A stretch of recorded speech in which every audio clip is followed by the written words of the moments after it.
Thank you, Vasuji, for that very elegant introduction. We will soon know if it's a wonder or a blunder or a true or false, right?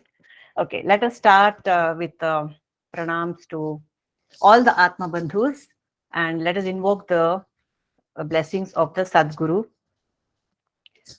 Om Guru Brahma Gurur Vishnu Guru Devo Maheshwaraha Guru Sakshat Parabrahma Tasmai Shri Gurave Namaha Sadashiva Samarambham Shankaracharya Madhyamam Asmadacharya Paryantam Vande Guru Paramparam Om Sahana Vavatu Sahanau Bhunaktu Sah Viryam Karavavahai Tejasvinavadhitamastu Ma Vidvishavahai. Om Shanti Shanti Shanti. So I thank with my heartfelt thanks to my Sadguru Sri Prabhuji, without whose guidance I wouldn't be able to even understand any of the things I'm trying to share with you all. So many, many thanks to him. And of course, the Guru Parampara, without whom this body of knowledge wouldn't have been available to us. I'm very thankful to my parents who put me onto this path of spirituality. And of course, Vani and Vasu for giving us this wonderful platform for mutual exchange of for this Jnana Yajna. Thank you so much. I'm very happy to be here. So today, let's talk about what is true, what is false, what is a wonder, what is a wonder, what is a blunder. So what are we talking about here? Obviously, it's the world that we inhabit. So what is strange about the world we inhabit? Nothing. It's perfectly all right. What is the world? What is Jagat? We can say the world, there are many definitions what we can say about the world, but primarily my world is nothing but a set of impressions. It is nothing but a set of impressions I have for myself. Therefore, how many impressions, how many worlds are there? As many beings are on earth as there are worlds, as many beings on earth, not just human beings. Sakala, Charachar, this Chara, all the 84 lakh yonis, from the amoeba to the greatest human beings, every little creature has an impression. So many worlds are there. Why don't the human beings inhabit the same world as everybody else? We do to a certain extent, but for the greatest possible extent, it is based on my impressions. We all know that the one who wears a yellow spectacles sees a yellow world, a jaundiced eye. You see the world with a jaundiced eye, everything looks yellow to me. So impressions. The grass is green, but it's greener on the other side of the fence, isn't it? The sun sets in the, rises in the east and sets in the west. Really, does it? Really? We know better, right? Physics tells us it doesn't really do that. So there are so many things that we see, which we perceive, which are not necessarily what it is, right? So to dwell a little more of this, how impressions rule my world, let us see some more of this, because unless I know what I'm talking about, I will not be able to explain fully what it is. Okay, let me just share the screen here. There is this very famous statue in Brussels. Okay, this little fellow relieving himself in a pond. And my mother, bless her, a couple of years ago, in fact, she had gone to a tour of the Europe. And as we all know, there's a lot of expectations we have when we go abroad. We think we are told that so and so is so beautiful, especially Europe is full of these huge museums and beautiful architecture and the grand churches and all that. And this little fellow in Brussels is a very famous character apparently. And when my mother came back, I asked her, "Did you see that the the statue which is very famous, there it has a name which I don't quite recall. She said, I thought it was a big statue. It is just 1 foot long. The impression we get from seeing this picture is this is not quite a substantial height and size and all that, at least 5 feet, but this is apparently just 1 foot long, and in a big pond it hardly is visible.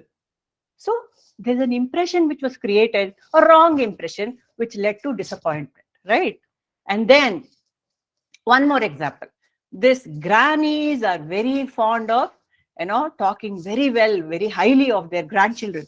So this granny is telling her friend, my grandchild, no, she's good in everything she does. She stitches, she loves cooking, she loves to sing, she learns dancing, this, that, everything. Come on, beta, come on, let us hear a song. This poor kid is nodding her head, but inside she's saying, no, I want to go and play. I'm none of that. I'm just dabbling in stuff. I'm not an expert in anything.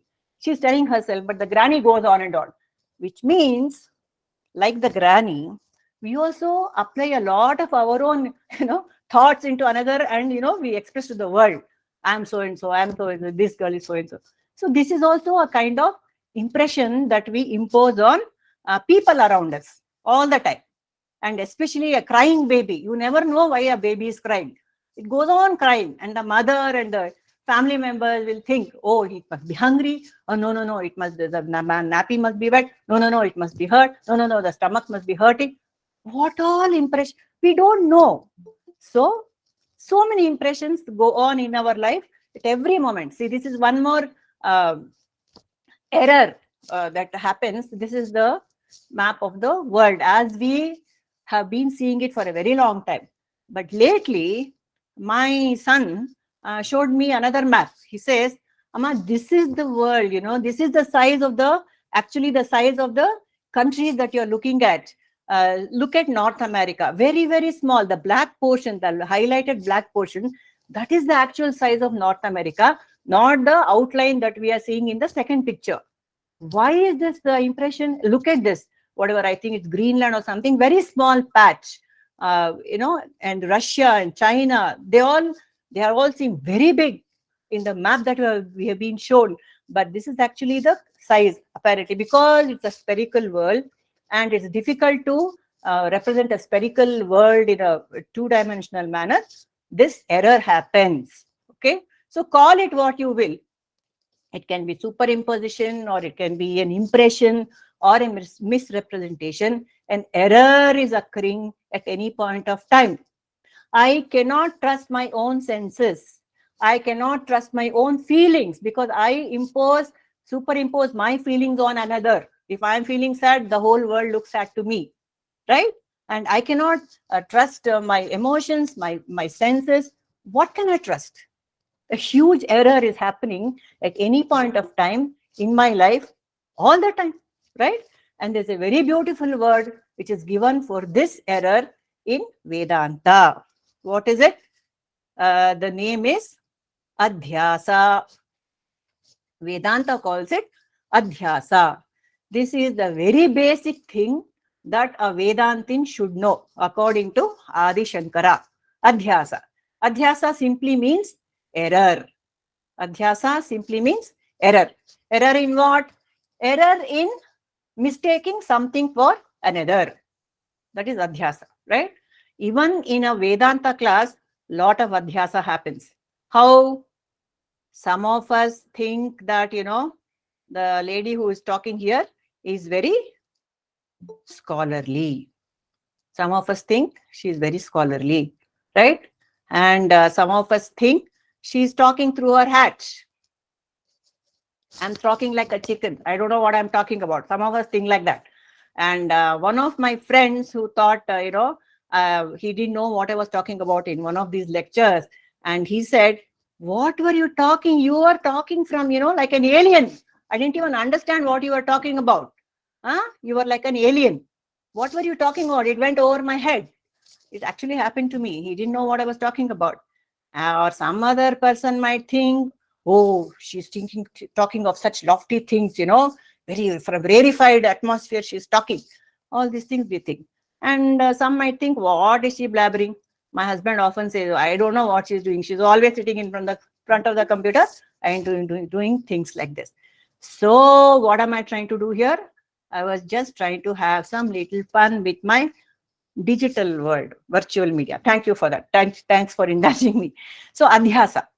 All of us have different impressions at any different point of time. When I know that I'm making an error, I'm able to laugh at it, perhaps. But if I don't even know that I'm making an error, major error in life, what will happen? It will lead to a lot of disappointment. It will lead to a lot of conflict, confusion, isn't it? It's very difficult to function in a world where everyone is going around with their own impression. Okay? So this is called Adhyasa in Sanskrit. So what is this Adhyasa? What is the Adhyasa that we are talking about now? As a samsari, I have some joys and some sorrows. That is why I'm called a samsari, right? And as a samsari, what happens as a jiva, as an individual person, I feel that I'm limited. I feel that I'm limited. How? In desha, in kala, in vastu. I'm limited by space. I'm limited by time. And I'm limited as object. Meaning I'm limited in desha means in space. If I'm here, I cannot be in, I cannot occupy some other space. I'm desha, and I have a time. I was born in so and so date, and yeah, I have a limited time to talk about. And vastu and object. If I'm in this body, I cannot be in an ant's body or something like that. So there's a sense of limitation which I don't like. None of us like any limitation. That's why we want to feel unlimited. We feel unlimited, but we don't know how to do that. And therefore, we look for infinite, unlimited happiness in the world. That is the Shankara calls that as Adhyasa or error. It's an error which is happening. Why is it an error? He says, you are not what you think you are. You're actually unlimited. That's the error. Thinking of something which is not, thinking of me as something that I'm not, is an error I'm committing, right? See, I see a chair and I know it's a chair. I see it's a fan, I know it's a fan. I see a clock, I know it's a clock. But if I don't do that, then there is something wrong with me. Once to a psychiatrist clinic, walked in a woman. She was highly agitated.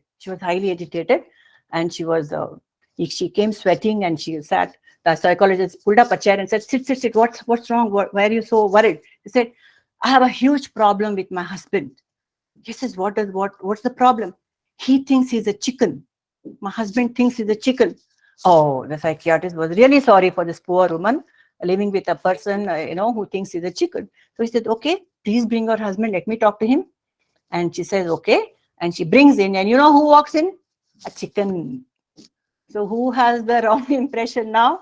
The husband, poor fellow, I'm sure he's somewhere, sitting pretty, and this woman is thinking, the chicken is her husband. Error. So what happens in real life when this happens? I'll be called a schizophrenic. If I think things when they are not there, I'm a schizophrenic, and I'll be giving antipsychotic drugs. Fortunately, in Vedanta, we have a simpler solution. What? You clear the error by studying the scriptures. That is the solution given by Shankara. By Shankara's definition, all of us are schizophrenics. That's the bad news. Bad news is I'm a schizophrenic. The good news is I have a lot of company. Most of us are living in that adhyasa. Naisargikoyam loka vyavaharaha, says Shankara. It is very, very natural. So in a city which is full of mad people, crazy people, the one sane person looks mad to the others. That is how I have been able to survive in this world of schizophrenics, one would say, right? So Shastras say that you are not a limited being. You are Satchidananda. You are unlimited. You are infinite. You are Ananda. You are bliss, and all that thing that we have all been reading about. But I don't know how to go there, right? That is why today we will try to understand how the error is occurring in the first place, how this adhyasa is happening in my life, and why is it an error, right? Why is the superimposition happening, and why is it an error? So this adhyasa, this whole material is taken from a text called Adhyasa Bhashya, written by the great sage Adi Shankara. And this Adhyasa Bhashya comes as an introduction to the even a greater work called the Brahma Sutras, which is written by Vedavyasa Mahamuni. The Brahma Sutras, of course, are the revision texts. It is the last text that Vedantis study as a revision text. Before that, we have a lot of other, texts that one has to study as a seeker to understand the basics of Vedanta. So here we have the monumental work called the Brahma Sutra, written by the avatara of Lord Vishnu himself, Vedavyasa.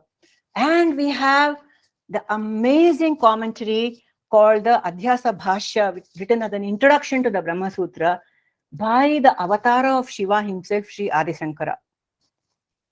Let us dwell for a moment on this fact that we will be listening or we'll be studying the great works of these wonderful sages who were there years ago, ancient sages, timeless wisdom on these ancient times. And, we are very, very fortunate to be reading these words of these great sages. They are from the purest minds and the purest heart, the sharpest intellect and the purest hearts. It is really a great blessing and a wonder that we have been privy to the thoughts of these great sages. Somehow this struck me when I was reading all these things. Said, my goodness, look at this timeless wisdom that has been passed on to us by these sages. Vande Guru Parampara. Honestly, without them, we would be nowhere. In fact, there was a Western philosopher, I don't quite recall who said, who had done Adhyayana of the Vedanta. He said, in fact, the timeline of the world should no longer be before Christ and after death, or AD and BC. It should be before Upanishad and after Upanishad. That is the kind of weightage the Upanishads, our scriptures have, Sanatana Dharma has, by those who know and those who want to know, for seekers across the world, right? And then Adi Shankara himself, as a Bhashyakara, the commentators on the commentaries of Shankara, they go into raptures when they talk about this Adhyasa Bhashya. They say, they describe Shankara as prasanna, gambhira. Prasanna, because there's a lightheartedness in which, apparently, because I'm not a Sanskrit Pandit or something, the commentators say that his commentary on the Brahma Sutras, the Adhyasa, is a prasanna. There's a lightheartedness in the content. There's a cheekiness in it, which brings a smile to your lips, and it's gambhira, because it's full of wisdom. It's full of wisdom, prasanna and gambhira. Look at the erudition of Adi Shankara. No doubt he's an avatar of Lord Shiva. It cannot be otherwise, right? So, and this next point, Adhyasa Bhashya is a Shariraka Mimansa, meaning what?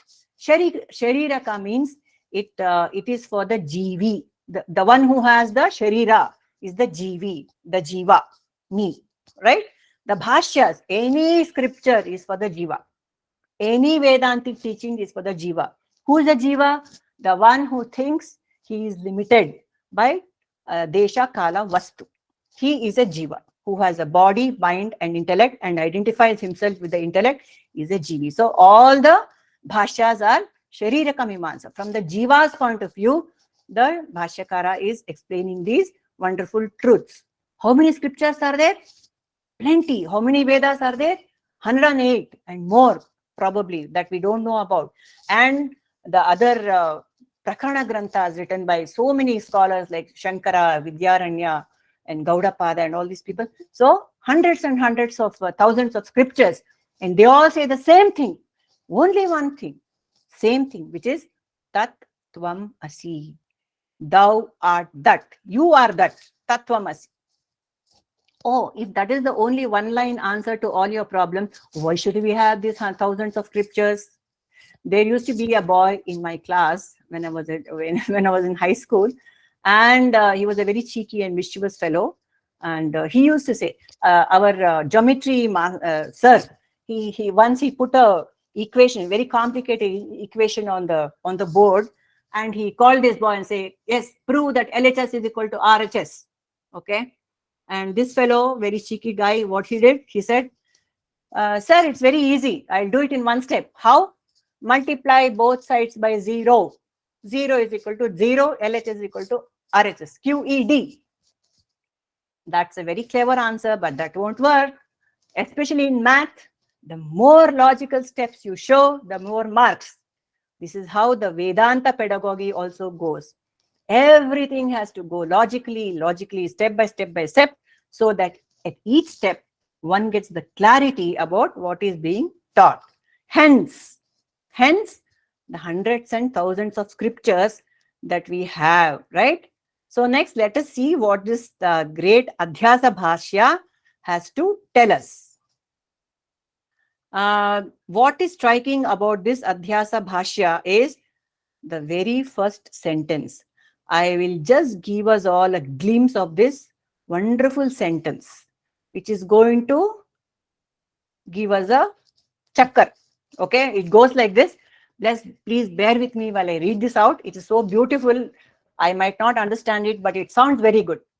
Yushmad asmad pratyaya gocharayoho vishaya vishayinoho tamah prakashavat viruddha svabhavayoho itaretara bhava anupapattau siddhayam tadharmanam api sutaram itaretara bhava anupapattihi ityatah अस्मात् प्रत्यय गोचरे विषयिनी चिदात्मके युष्मत् प्रत्यय गोचरस्य विषय तद्धर्माणां च अध्यासः तद्विपर्येण विषयिणः तद्धर्माणां च विषये अध्यासः मिथ्या इति भावितुं युक्तम्.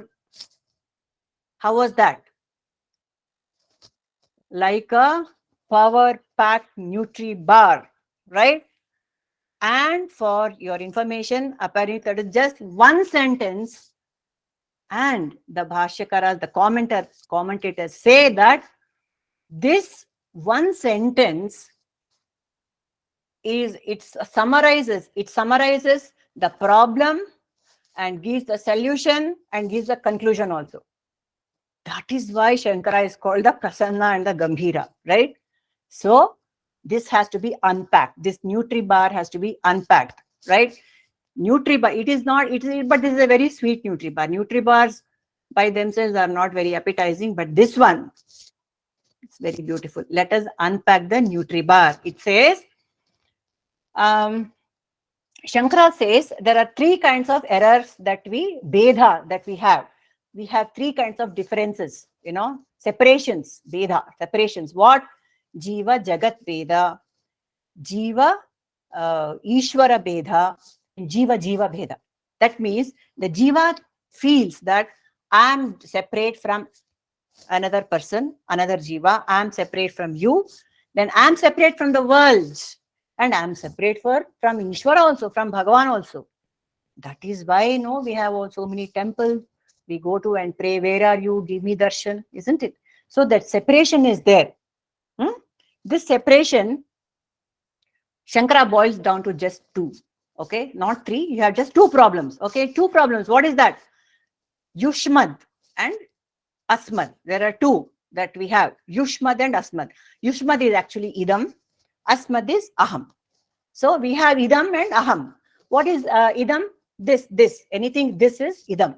This flower, this chair, this bottle, this laptop, this computer, this world is Idam. Everything that I can see, perceive is Idam. Yushmad is Idam. Asmad is Aham, me. Who am I? I am the one who is perceiving it. The perceiver, the cognizer of this is Aham, right? I am the Gottaitappa. I see something and I say Gottaitappa. That is how Prabhuji describes it. I am the Gottaitappa. I know, I can see. Oh, this is a fan, Gottaitu. This is the mirror, Gottaitappa in Kannada. I know, okay, fine, I understand this is so and so. So when aham and idam meet, what happens? The gnata and the gneya. The gnata is I am the gnata, the cognizer, and idam is the gneya, the one to be known. When gnana and gneya meet, it turns into gnana. Okay, so what is so what? What next? Yushmad and asmad sorted. Then what is that? Yushmad asmad pratyaya. Now, the word pratyaya, we know that pratyaya means a pronoun, right? In English, pratyaya means a pronoun. In Sanskrit, the very word pratyaya is loaded with meaning. In Sanskrit, the word pratyaya means an impression. Pratyaya means a vasana. Pratyaya means a sanskara. See, what is Shankara telling us here? The I and this and that pratyaya itself is a vasana. Itself is an impression. I is a vasana. You is a vasana. This is a vasana. It's an impression. Yushmad asmat pratyaya gochara yoho. Gochara, how are the impressions formed? Gochara, because of my senses. Go means senses. Chara, senses are always going about here and there. They are not quiet. My eyes perceive something, I'm hearing something, I'm talking something, I'm smelling something, I'm touching something, and I'm gathering impressions from all the the senses. So the gochara, because of gochara, I have pratyaya, I have vasanas. And if I don't want if I don't want the vasanas, I have to surrender to Gopala, the one who controls the senses. Okay.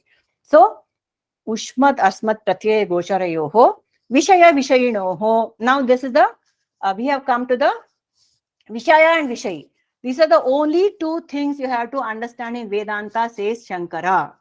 Vishaya and Vishayi. What is Vishaya? The object. What is Vishayi? That's me, the one who cognizes the object. So what is the relationship between the subject and the object? What's the relationship between the subject and the object? What is the similarity between the subject and the object? Nothing, says Shankara. How there can't be a relationship between the subject and Vishaya and Vishayi? Can there be a relationship between me and my shadow?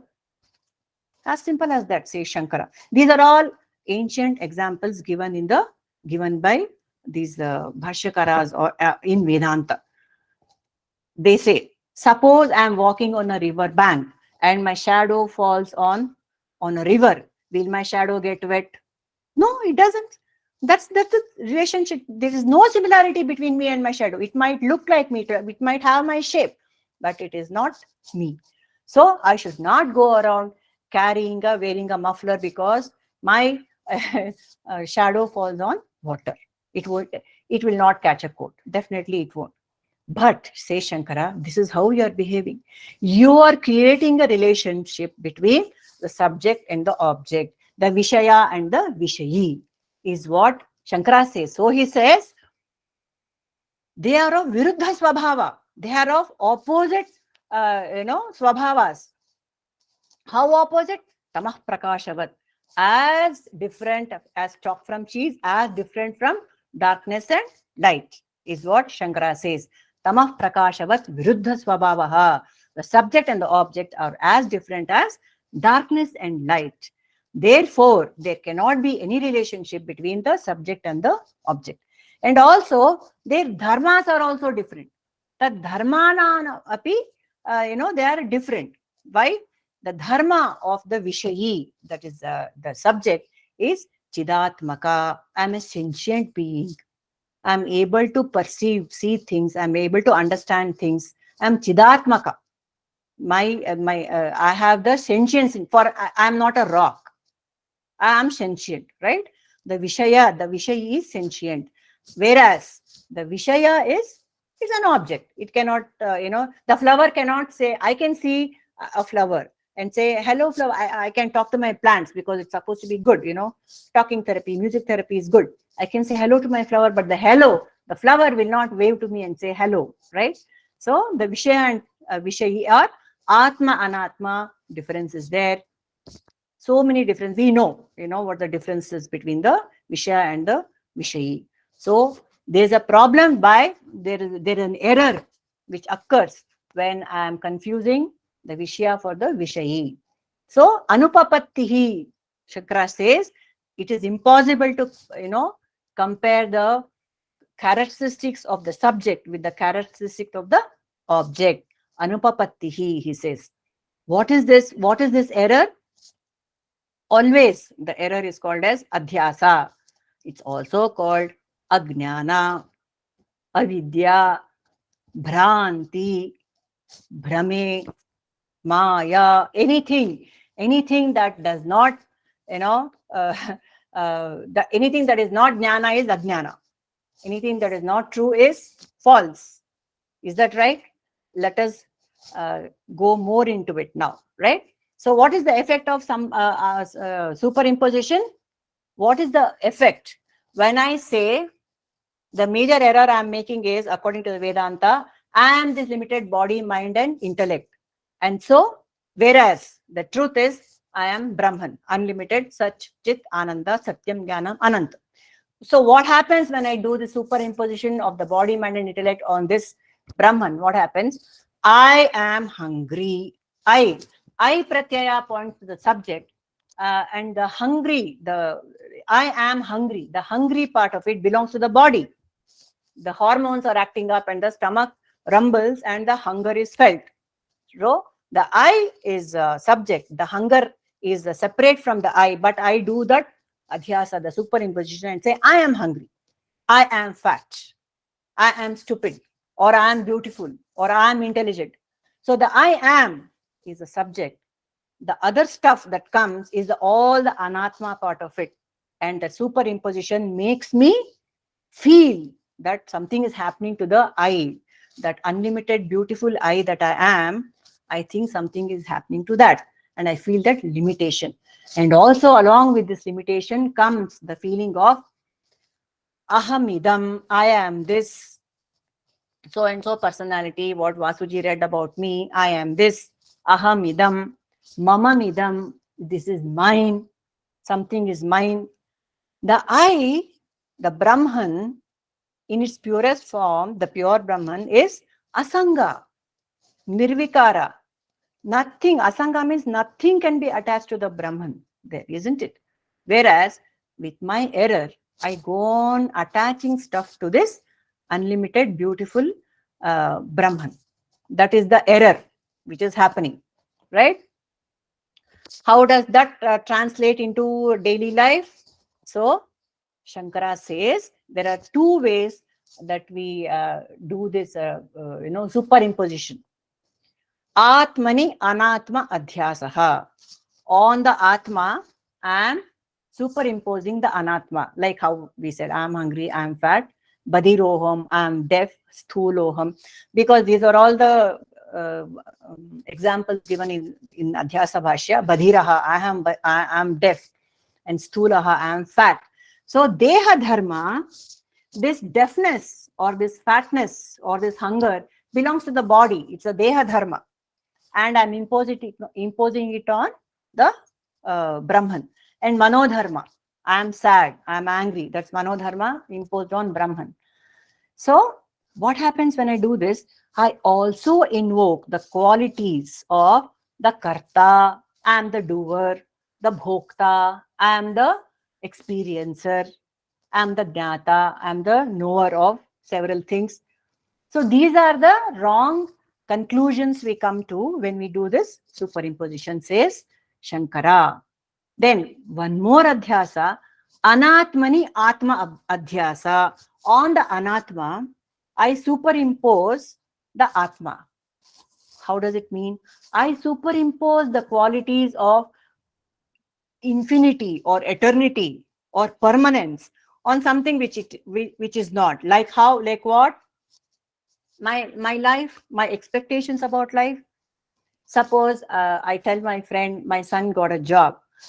Immediately the question she will ask me is it a permanent job?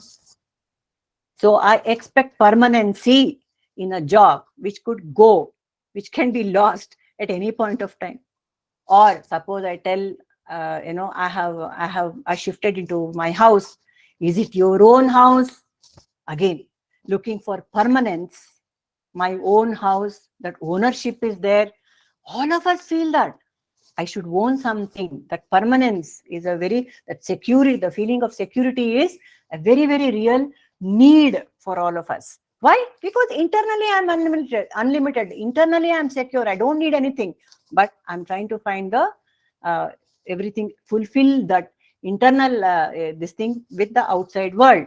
So Atmani Anatma Adhyasa and Anatmani Atma Adhyasa.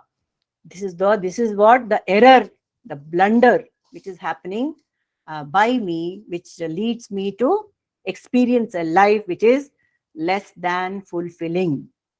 It leads me to dissatisfaction, conflict, a constant feeling of inadequacy. The lack is always there in my life. Then let us see, the Shankara gives us some definitions of Adhyasa which are quite amazing. One definition of Adhyasa Shankara gives us Paratra avabhasaha smriti rupaha. He says, Paratra avabhasaha smriti rupaha. Paratra means atra, here. Paratra, where it is not. Okay? Paratra avabhasava. I see something where it is not. Why? Because it is smriti rupaha, because of my memory. This is a fantastic definition which explains so many things when once I dwell on it. For example, we have this famous, now we have to bring in the famous Vedantic metaphor of the Rajju Sarpa, the snake and the rope. When I see a snake, when I'm walking in the park in twilight, that is also very important, in twilight, because it is neither too dark nor it is fully bright. So in twilight, in dusk, I can mistake so many things for so many other things. So I see a shape like a snake lying in the corner of the garden, and I mistake it for a snake. Why? Because I have seen a snake before and I have experienced, I know, I have inferred that snakes are, if you disturb them, they're poisonous, they will raise their hood and they'll bite, and the snake bite is fatal. This much I know about the snake because of memory. Because of memory, I know what a snake can do. And I know how a snake looks, and I know how a snake looks when it's coiled up. So, Spruti Rupaha. I know because of that memory, I recall that memory and I impose it on the thing that is there in the garden, which is actually a rope. I take out my mobile, I shine the torch on the thing which I think is a snake, and when the light falls on it, I know it's a rope, right? The Rajju, the Sarpa suddenly is revealed as a Rajju, the snake. So Paratra avabhasaha smriti rupaha. I mistake it for a snake because I know how a snake looks and feels and does, right? So there's a very funny example given by a Mahatma on this. He says, when you walk into a party, or when you walk into a wedding, when you are attending a wedding and somebody says, Rama, half the people will turn back, because in a few decades ago, every other person was called as Ramakrishna, Ramamurti, Ramachandra, whatever, so Rama. And half the people will turn back. And you say Krishna, and the other half will turn back. Krishnamurti, Krishna Swami, all the Krishnas, Venkata Krishna, they will all turn back. And when you say idiot, everybody turns back, because Smriti Rupa, somewhere in my memory, somebody has called me an idiot, or I feel I'm an idiot, right? So I feel I'll turn. This is what Shankara says, Paratra avabhasaha smriti rupaha. I see something where it is not because of memory, right? Hence I am doing the aropa on the rope. Therefore, I see a snake where there is a rope. Another definition of Adhyasa given by Shankara is Atasmin tad buddhihi Adhyasaha. Atasmin tad buddhihi. Tasmin tad buddhihi is understanding that whatever it is, the way it is. Tasmin tad buddhihi. Atasmin, having the cognition The wrong cognition is called atasmin, not in that buddhi. Tasmin tad buddhi, in that buddhi, in the rope buddhi. Atasmin tad buddhi, having the snake buddhi where there is no snake. It's a very complicated way of putting it, but that is what he says. Atasmin tad buddhi adhyasaha. Snake buddhi where there is no snake. Jagat buddhi when there is no jagat. Why? Because jagat, the scriptures say, is maya. It's not actually there. The Veda is not actually there. Atasmin tad buddhihi. I am separate from the world. Atasmin tad buddhihi. It is a wrong, it's an error on my part. Tasmin tad buddhihi jnanam. I am Brahman is jnanam. I am recognizing myself for what I am. That is jnana. So to get rid of this kind of superimposition or wrong cognition, to get rid of this cognition, what should I do? I should take the ashraya of the scriptures, right? That is the only thing I can do. If I don't know something, I should know better. I should go and ask someone who knows. That is the guru, the scriptures. For this, what is needed? What is most critical for this? Shraddha is needed. First, I should have the I should understand that, yeah, there is something wrong. This is not what I'm seeing is not what I understand about life is not exactly what it is. So I should go and ask the guru what it is all about. So I recourse to the scriptures. I do some adhyayana, and I have to go to the Shraddha is a major, Shraddha, in fact, is the major requirement that Sankara says that one should have for a seeker, because the Shastra Pramana is there. But how should I, the Shastras tell that you are Brahman, but why should I believe the Shastra? That is where the Shraddha comes. Shraddha does not mean blind faith. It means trust. It means trust, putting my trust in someone or something which is superior to me and whom I respect and look up to as a superior person. So finally, in this sentence, that huge sentence that we saw, the final sentence is mithya iti bhavitum yuktam. He says, since you cannot superimpose the qualities of the subject on the object, on the atma and on the anatma, and vice versa, you cannot, because their dharmas are different, their characteristics are different, the error is occurring. Therefore, adhyasa itself is a mithya. The superimposition is a mithya. You cannot do the error, he's saying. But it is happening. It's happening. Shankara is given a statement, is the ruling, mithya iti bhavitum yuktam. The error is a mithya. The error is also a mithya, is what Shankara is telling us. So now we have no choice but to go and investigate what this mithya is all about. What is this mithya? We have been hearing this word mithya, mithya, mithya several, for ever since we have started listening to Vedanta, we have been hearing this word mithya. So what exactly is mithya? Here again, I'm very happy to share with you all that when I was researching or trying to get some material for this mithya business, amazing examples, amazing definitions. I'm truly excited to share with you all the definitions of mithya given by the scriptures and given by Shankara also in his various works, right? Mithya. So what is mithya? True or false? We know only two things. Something is either true or something is either false. There's a middle ground. It is neither true nor false. That is called as mithya. It's a beautiful, only in Sanatana Dharma we have this wonderful concept as mithya. Mithya, says Shankara, is kalpita dvaita. Kalpita, it's an imagined dvaita, duality. Kalpita dvaita is mithya. The kalpita dvaita itself is a mithya. The imagined duality is neither true nor false, but it is unreal. Unreal is the compromise word that we have found in English to describe this wonderful thing called mithya. It is a kalpita. It's all in my imagination. I think I'm separate from the Jagat. I think I'm separate from another Jiva. I think I'm separate from Ishvara. But it is in my imagination. It is a Kalpita Dvaita. Whereas there is only and only, Advaita, Brahman alone. Ekameva Advitiya Brahman. Nothing else. Only Brahman. But where is this Dvaita coming from?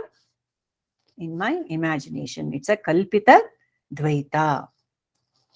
Another wonderful, definition of mithya is, it is anirvachaniyam. What is this anirvachaniya? Another beautiful word that explains mithya, anirvachaniya, that which cannot be expressed, for which you can never find a wonderful definition. That which cannot be expressed in words is anirvachaniya. Why? How does mithya work? When we understand this anirvachaniya business, we will understand how mithya works. For example, if I say, if again coming back to the famous snake and rope example, if I say I saw a snake, what happens? I'm scared. I start sweating. I try to look here and there. I try to get hold of I try to call somebody if I have a mobile, or I take a stick or something. I start sweating. It's very, very real for me. When I see a snake, even if there is no snake, when I see a snake, when there is no snake, I feel very scared and I start sweating. It's very real for me. How can I say it's not real? But then when I come to know there's a rope, the fear goes away. So does it mean the snake was not there? If there was no snake, then why did my heart race? Right? And so you cannot say it is there, because it's not there. It's a rope. Therefore, this is something that you cannot say is there and is not there also. This is called the way of mithya, anirvachaniya. You can neither deny its existence nor can you affirm its existence. That is mithya. And then one more example, one more definition given for mithya is, this is another mind-blowing example.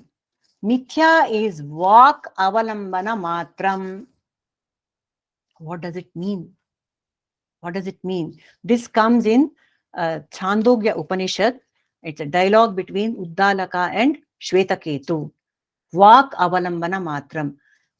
The only avalambana the mithya has is vak, the word. Because I name the chair as a chair, the chair is there. That it looked like a chair to me. Otherwise, it is just there standing by itself. I see a cow. As a businessman, I see that the cow, it's a very healthy cow. It gives me a lot of milk. And if I'm a bhakta, if I'm a pious Hindu, I will say, oh, the cow is a very divine being, and I will do namaskar to the cow.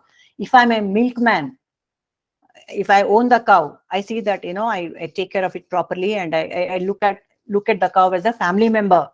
So many of us think of the same cow in different viewpoints. The namadheya of the cow, the way I look at it, makes it different to different people. You forget the difference. The cow doesn't know it's a cow. The cow doesn't know that it has the namadheya of a cow, isn't it? That is how each and every object in the world, I have given it a name. How? From the beginning, I have been told A for apple, B for ball. So I know this is an apple, this is a ball. Therefore, I forget the existence of that very apple, the quality of existence of the very ball, and I will give it a label called apple and ball. If I don't give it a label, what is left? Sankara says only Brahman is left. The clay pot, another famous example. The clay pot in Vedanta, the clay pot. The pot made of clay is clay through and through. Where is the pot? The pot is the name given by me to the shape of the clay. But can I find the pot other than the clay? If I remove the clay from the pot, is there a pot left? No, there is no pot. The pot is clay through and through. Inside it is clay, outside it is clay, through and through. All the portion, the entire surface of the pot is clay. If I remove the clay from the pot, there is no pot. Namadheya matram. That is how, when I remove the name from all the objects that I see, what is left is only isness. This is a chair. This is a pot. This is a flower. This is the sky. Is permanent. The rest come and go. The isness is always there, right? The namadheya keeps changing.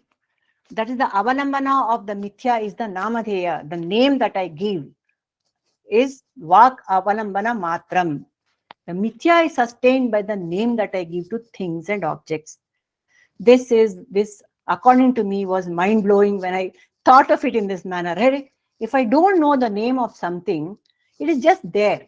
The existence is enough to describe. So the quality of existence is enough. But no, I have to research it. I have to Google it. I want to see what is this. Oh, this pink color thing, which was, which had a long wing in this color beak and all. I have to see what it is. Why? Just enjoy the existence part of, creation, right? That is what Shankara says. The mithya comes because of the vak, the namadheya that we give. This is fantastic. I felt it was, amazing. There is no vikara in Brahman at all. There is only isness. There is no vikara that has made Brahman on a butterfly or a goat or a cow or a human being. There is no vikara in Brahman. The jiva and the jagat. The Brahman has not become jiva and jagat or Ishvara, even Ishvara, right?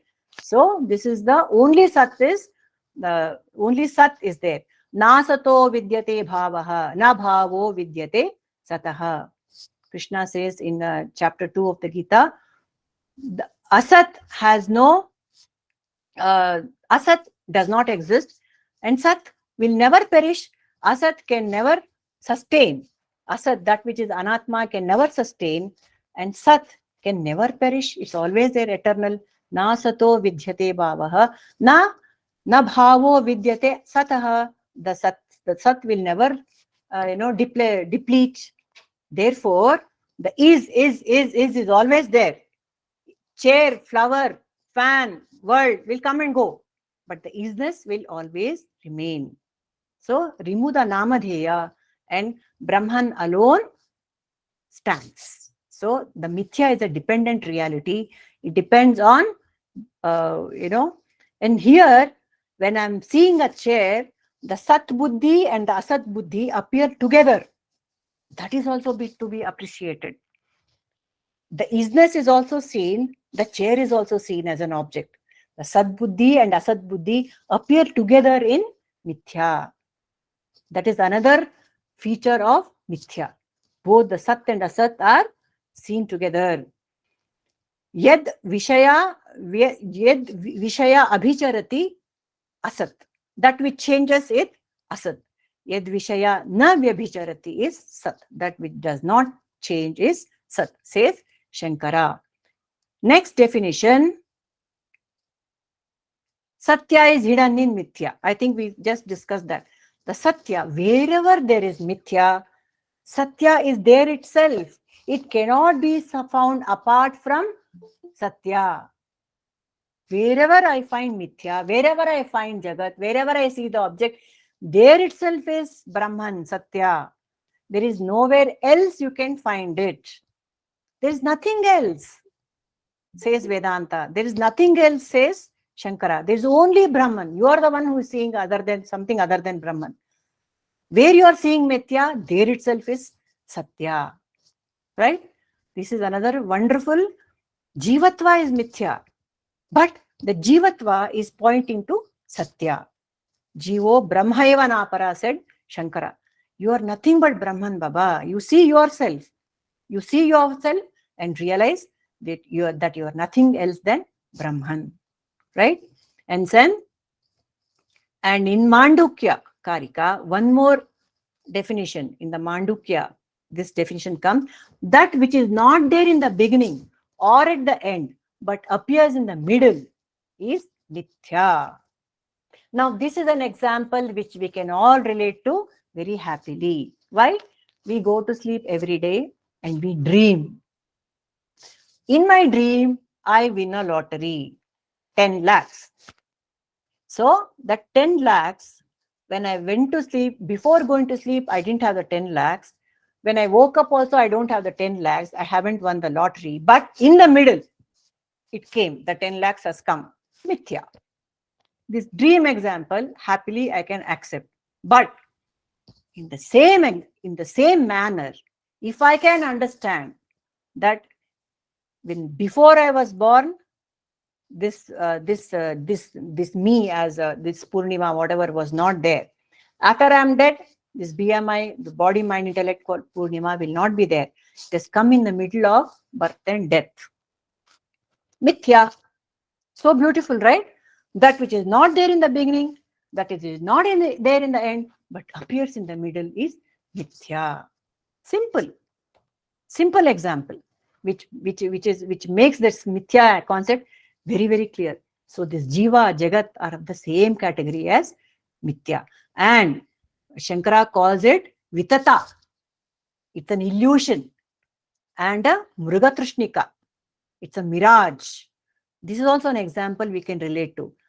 We can see a mirage in the desert. We can see the water where there is no water. It is not there, but it appears to be there. That is Mithya. And then we are done. What is Adhyasa? It is superimposition. I'm confusing one for other. That is Adhyasa. It's an error. And then we have understood what is Mithya, which is neither true nor false, nor it is something called, it's something in between called, it is unreal, right? And then this comes us to the next big question, Maya, the wonder. So far we have talked about the blunder of life. And now we talk about the wonder of life, which is Maya. Maya, let us see what Shankara says about Maya. Shankara says, Avyakta namni paramesha shaktihi. Maya is avyakta. I cannot see Maya, but I keep saying Maya, Maya, Maya. I cannot see. It's avyakta. In the Viveka Chudamani, Shankara says, Avyakta namni paramesha shakti. It is the power of Brahman, Parameshwara. It is the power of Brahman. Maya is the power of Brahman. Avyakta is another name for Maya, because I cannot see it, right? Then it is, what are the gunas of Maya? It is Anadi. Anadi. From when I'm in Maya, from when I have this, I'm caught in this Maya, Anadi, it is timeless. Why? Because Brahman is also timeless. My ignorance is also timeless. Anadi. And avidya is another term for one who cannot understand, the one who does not see through Maya. Avidya. Avidya is there. Then Trigunatmika. Maya comes with three gunas. Trigunatmika Maya. What are the gunas? We know. Sattva, Rajas, Tamas. Each and everything in this manifest universe is a combination of Sattva, Rajas and Tamas. Next, what does the Shankara say? Karyanumeya Sudiyeva Maya, which means Maya is inferred from its effect. Karyanu Meya Sudiyeva Maya. Sudiyeva Maya, Karyanu Maya. When it is inferred from the effect, because we cannot, it's anirvachaniya, and I cannot describe it in words. So how do I know there is Maya? By the effect, by the mirage that I see, by the illusion that it creates, I know that there is Maya. And the one, Sudiya, the one who has the proper wisdom, he's the one who can see through the Maya. He can see through the illusion. Yaya sarvamidan prasuyate. Maya is the entity, because I don't have a better word to describe Maya. Maya is there from which sarvamidam prasuyate. Because of Maya, the entire creation comes forth. Yaya jagat sarvamidam prasuyate. Why do we have this Maya concept at all? To explain, there has to be some explanation for creation. In fact, it is the concept of Maya that gives Brahman the crown of Ishvara, the patta. The designation of Ishvara is given by Maya to Brahman. Without Maya, there is no creation and there is no Ishvara. The Ishvara who creates, who sustains, and he destroys. Right? So Maya is the concept which is very, very necessary. Yaya Jagat Sarvamidam Prasuyate. Entire creation happens because of that power of Brahman called Maya. The next question that might come up for us is Maya there in Brahman?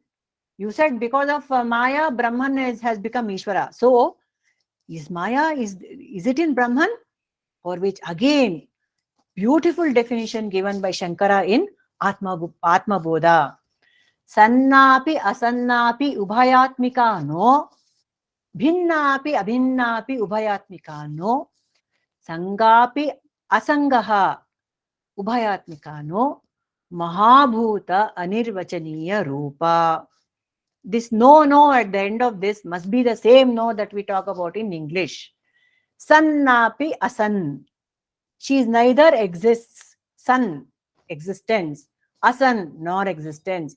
Ubhayatmika no, nor is it both, nor is it either. You cannot say she exists, nor can you say Maya doesn't exist.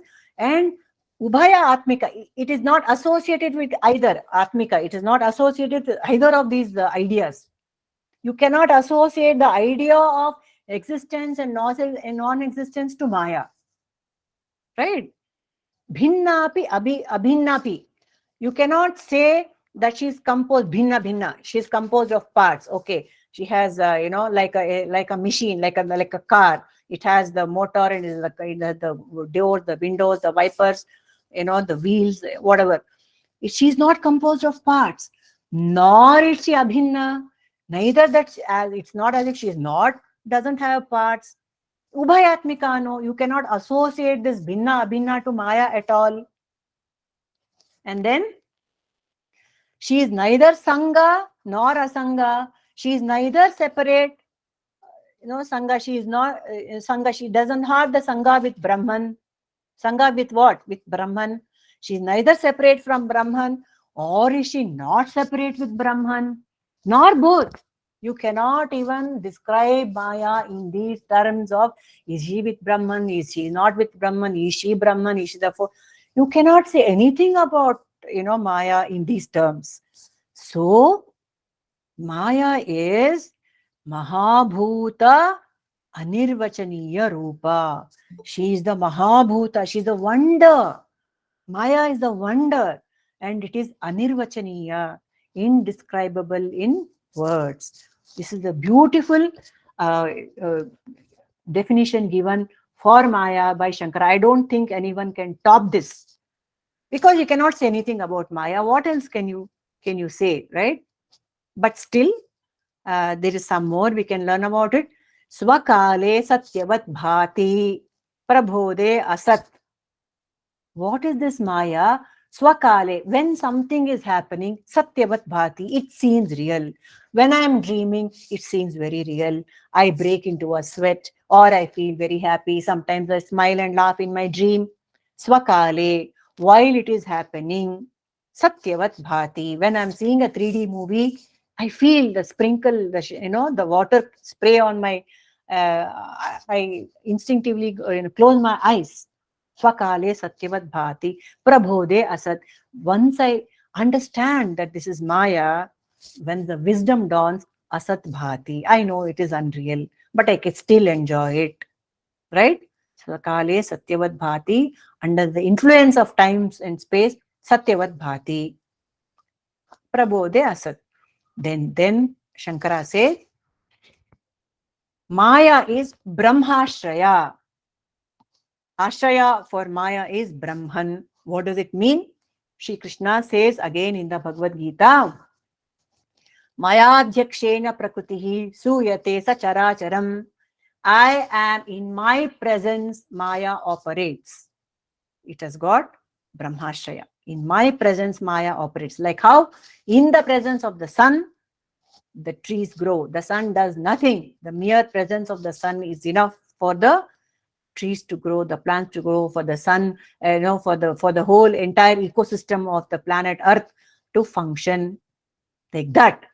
Maya, Mayadhyakshena, under my presidentship, Mayadhyakshena, Prakritihi, Suyate sa Characharam, the sentient, the insentient, everything comes forth by my Shakti, Maya Adhyaksha, under my command, on my watch. It comes by my prior presence, Maya operates. Prakritim swam adhishtaya. Bhagavan controls this Maya. Bhagavan is a Maya Dhisha. He is not affected by Maya. Like the serpent on Shiva's neck. Does not, it poses no threat to the wise person because he has the wisdom. He can see through Maya. The snake does not bite Shiva, and again he wears it on his neck. So Prakritim Swam Adhishtaya, he has taken the Prakriti under his control. So the Viveki, the wise person, has Maya under his control, meaning he can see through the Maya. Only Avivekis are influenced by Maya, but Brahman is Asanga. Ishvara is not influenced by Maya. So how are we influenced by Maya? We know this very well. Avarana and Vikshepa. The two powers of Maya are Avarana and Vikshepa. Avarana is non-apprehension, non-cognition, not able to recognize something is avarana, the veiling thing. Then Vikshepa. Vikshepa is misapprehension, wrongly understanding something as another is Vikshepa. Avarana and Vikshepa are the two great powers of Maya. So because of the clouding of the intellect, Adhyasa happens. The wonder turns into a blunder because of Maya. And then one more beautiful last definition of Maya, after which we can close. Aghatita ghatana patiyasi. Aghatita ghatana patiyasi. Maya is an expert in showing things which are not there. Aghatita ghatana. Something which has not happened. Creation has not happened, but she shows us creation. Jagat is not there, but she shows us Jagat. Aghatita ghatana. Patiyasi, she's an expert. Patiyasi. This is the definitions given. That is why Sankara, the Maya Panchakam, he has written the great scripture called the Maya Panchakam, which has all these, he's really, put everything so beautifully together about Maya. Uh, every other Bhashyakara takes the help of these definitions to explain Maya to ones who want to know. Aghatita ghatana patiyasi. So, enough has been said about Adhyasa, mithya and Maya. But what do we do about it? What do we do about it? How do we come out of this? So today, Bhagavan Krishna says, this Maya is Duratyaya, is very difficult. My Maya, he says, Daivi Yesha Gudamayi, Mama Maya Duratyaya. This Trigunas, this Maya filled with Triguna is very, very difficult to cross. So, Mamiva ye prapadyante, Maya tarantite. The one who surrenders to me will be able to overcome Maya. That's the only solution. Bhagavan Krishna says, Shankara describes Maya like no one else, and Sri Krishna gives the solution like no one else. The entire Bhagavad Gita is all about how do I come out of Maya. So many paths are given by Lord Krishna, isn't it? And today, being Hanuman Jayanti, we have to remember the greatest, entity who is known to us, who was Mayadhisha, while still in all levels he had overcome Maya. Manojavam Varuta Tulya Vegam Jitendriyam. Okay, I don't get these words. Jitendriyam, Brahma Vidam Varishtham, whatever. So this Hanumanta, Hanuman Jayanti, today being Hanuman Jayanti, we have to remember how Hanuma crossed over Maya 3 ways. Like Krishna says in the Gita, Karma, Bhakti, Jnana. In all 3, Hanuma triumphed. In how as a karma, why karma? Because When I identify with my body, the mind and the intellect, with my body, what do? I don't have to cross Maya immediately. From Dvaita, I don't have to jump into Advaita. I cannot also. So there is this marga given by Sri Krishna. He says, do karma marga. Go through karma marga. What is this karma marga? Hanmanta says, I am a servant of Rama. Whatever Rama does, tells me to do, I will do. What is the mission of Rama? Dharma samstapana. Then I am also doing dharma samstapana. I am his instrument. Right? So whatever came, he went on his mission of dharma samstapana for the sake of Rama. He was strengthening Rama as the avatara who came to establish dharma. Hanuman was doing that with the body. What happens when that? Nothing will touch me. When I am on the path of dharma, when Jagathita is my goal, because the Lord himself has that goal in life, everything is made very smooth for me. Same Hanuma, to take an example of Hanuma, the Shani Kata he had, Sade Sati he had, Hanuma had Sade Sati like everyone else. Anyone who has a body will have Shani, for 7.5 years or whatever it is. So when Hanuman was busy, building the Rama Setu along with the other Vanaras, Shani came and told him, sorry boss, I have to sit on your head because my Shani Dasha has started. That is my duty. I have to sit on your head. So Hanuman said, sit. What can I do? You have to do your duty. I am also doing my duty. My duty is dharma samsthapana. Whatever it takes, I am going to do. Shani said, okay, you do your job, I'll do my job. Shani went and sat on Hanuman's head. So what was Hanuman doing? He was building the Rama Setu. He was putting big boulders and putting on his head. On whose head? He was putting on Shani's head. This poor Shani was unable to bear the weight of all the dharmic work that Hanuman was doing.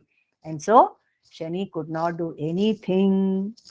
And not only that, Hanuman was, during that Shani Kata or whatever it is, he crossed the mighty ocean in a one big leap.